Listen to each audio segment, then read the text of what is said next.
नमस्कार दोस्तों, स्वागत करती हूँ आप सबका मेरे YouTube channel the narrative nerve पर, जहाँ हम आप तक पहुँचाते हैं भक्ति, विश्वास और सनातन परंपराओं से जुड़ी ऐसी कथाएं और व्रत त्योहार जो केवल जानकारी नहीं बल्कि मन को शांति और आत्मा को बल देते हैं। यदि आप भी ईश्वर से जुड़ना चाहते हैं और अपने जीवन में सकारात्मक ऊर्जा महसूस करना चाहते हैं, तो इस चैनल को सब्सक्राइब करना ना भूलें। दोस्तों, आज की वीडियो में हम बात करेंगे संकष्टी चतुर्थी की, वो पावन तिथि जो टूटे मन को आशा देती है और हर कष्ट को हर लेने का विश्वास जगाती है। संकष्टी चतुर्थी का अर्थ ही है संकटों से मुक्ति। ये वो दिन है जब भक्त पूरे मन से भगवान गणेश से अपने दुख, बाधाएं और पीड़ाएं कह सकता है। शास्त्रों के अनुसार जो भक्त इस दिन निष्ठा, संयम और श्रद्धा से व्रत करता है, उसके जीवन से धीरे धीरे सभी विघ्न दूर होने लगते हैं। ये व्रत केवल शरीर का नहीं, मन और भावनाओं का भी उपवास है। दोस्तों, प्रत्येक महीने के कृष्ण पक्ष की चतुर्थी तिथि को संकष्टी और शुक्ल पक्ष की चतुर्थी को विनायक चतुर्थी का व्रत करने का विधान है। ये व्रत भगवान गणेश को समर्पित है। इस दिन गणपति की आराधना करना अत्यंत ही फलदायी होता है। इस चतुर्थी को द्विस्प्रिय संकष्टी चतुर्थी के नाम से भी जाना जाता है। तो आइए जानते हैं फरवरी में द्विस्प्रिय संकष्टी चतुर्थी का व्रत कब रखा जाएगा। साथ ही जानेंगे इस दिन पूजा का शुभ मुहूर्त और चंद्रोदय के समय के बारे में भी। वैदिक पंचांग के अनुसार फाल्गुन माह के कृष्ण पक्ष की चतुर्थी तिथि 5 फरवरी को मध्य रात्रि 12:09 पर शुरू होगी और 6 फरवरी को मध्य रात्रि 12:22 पर समाप्त होगी। ऐसे में उदया तिथि के अनुसार द्विस्प्रिय संकष्टी चतुर्थी व्रत 5 फरवरी 2026 गुरुवार को रखा जाएगा।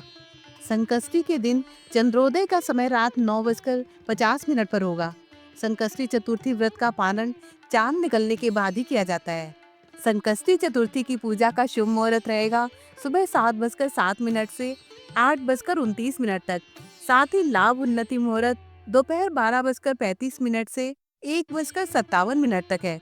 वहीं इस दिन ब्रह्म मुहूर्त सुबह 5:22 से 6:15 तक रहेगा। अभिजीत मुहूर्त दोपहर में 12:13 से 12:57 तक है।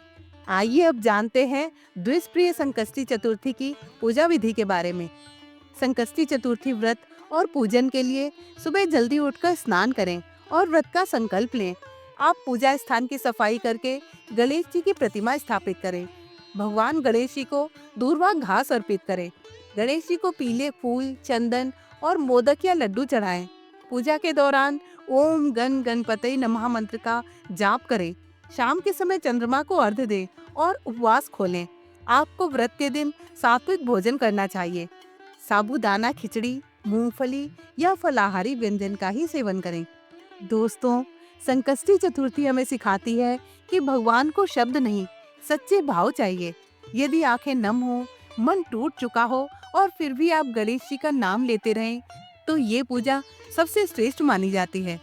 भगवान गणेश सिर्फ विघ्नहर्ता नहीं, वो हमारे धैर्य, विश्वास और साहस के रक्षक हैं। जो भक्त हर संकष्टी चतुर्थी को आस्था से स्मरण करता है, उसका जीवन कभी भी दिशाहीन नहीं होता। आइए अब जानते हैं कुछ उपायों के बारे में जिनसे आप गजानन को प्रसन्न कर सकते हैं। गणपति पूजा करते समय 21 दूर्वा अर्पित करना चाहिए। ऐसा करने से भगवान गणेश की विशेष कृपा बनी रहती है। इस दिन श्री गणेशाय नमः मंत्र का जाप करें। इस मंत्र का जाप करने से विघ्नहर्ता की कृपा बनी रहती है। जीवन में सभी तरह की बाधाएं भी खत्म होती हैं। संकष्टी चतुर्थी के दिन पूजा करते वक्त भगवान गणेश को उनके प्रिय मोदक अथवा बेसन के लड्डू का भोग लगाना चाहिए।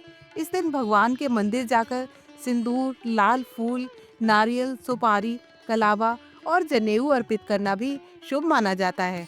दोस्तों, यदि आपके जीवन में कोई पीड़ा है, कोई अधूरा सपना है या कोई ऐसा दुख जो आप किसी से कह नहीं पा रहे, तो इस संकष्टी चतुर्थी पर बस मन में इतना कहिए, हे गणपति, अब आप ही संभालिए।